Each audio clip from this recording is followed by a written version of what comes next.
Some of you have heard it. The reason I'm doing it tonight actually is because the person that it's about, I haven't talked to in about 2 years, and I had a dream about her yesterday.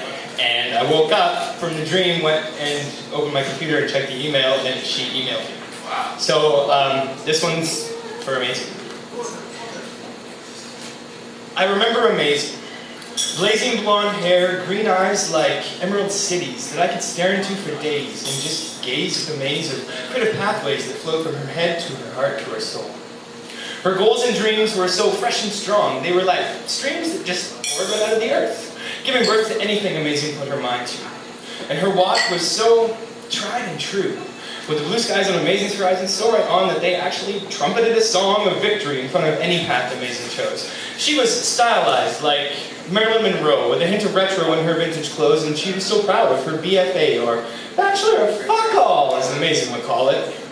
But like the walls of Jericho, or when the ball drops, vertigo would set in, and she would spin reality with me to see where we belong together, to be forever in each other's arms. And her charm was like none I'd ever seen before. And Amazing told me she could turn dreams into reality. And if you stick with me, kid, we'll go places. So we chased that dream that seemed to be the same and came together to find destiny's path. And along the way, and every single day, she would say to me, believe in yourself. And just write it. Doesn't matter what it is, just write it. And don't fight what's inside, because boy, you are beautiful.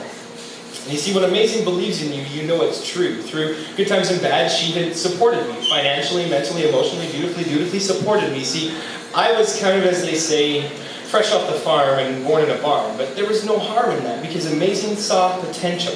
And her influential smile had guided me for miles and miles and miles. She made a man of this child, and I always thought how wild it must have been for this girl who lived on her own since she was 14 because of her mother's sins to see so much innocence in my 20-year-old eyes. My blindness surprised her one day, though, when I saw Amazing's inside. You see, Amazing was just a front, and pretty soon the bluntness of our spun-out ways became a daily habit.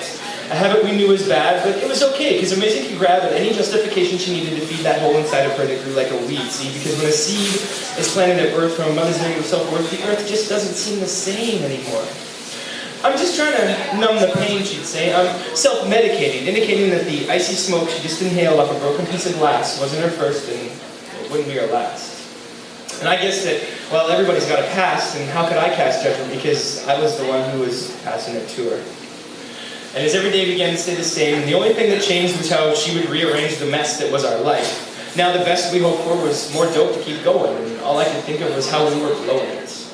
We were blowing it all up in smoke. Filthy, clean, gross, disgusting fucking smoke. And as the love in our hearts got coated with a film that I could watch, pieces of Amazing fall apart, I started to realize there were no more blue skies, and the lies we told ourselves made everything gray, and it stayed that way for 5 fucking years.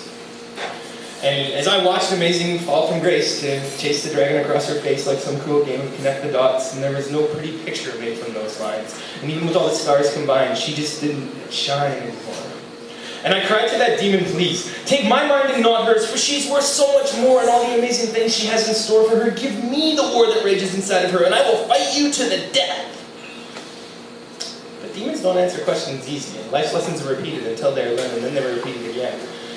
And as the horror on Amazing's face burned into my soul the day I told her it was over because I didn't know who we were anymore, I could actually feel her heart rip out of my chest and fall to the floor as she begged me to just let it go on a little more. The war isn't over yet, and I can still feel the pain. I just need to abstain from life a little while longer. I know I'll be stronger soon. It's just that the moon won't shine anymore.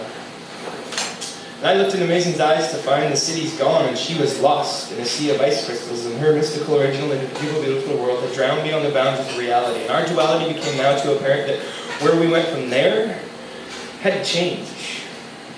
But I will never forget that last painful embrace as emerald ashes rolled over the bumps on her face the day we said goodbye.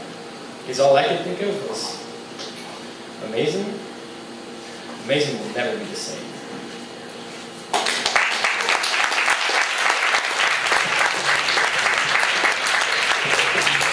Stay with it, ladies and gentlemen, one more time.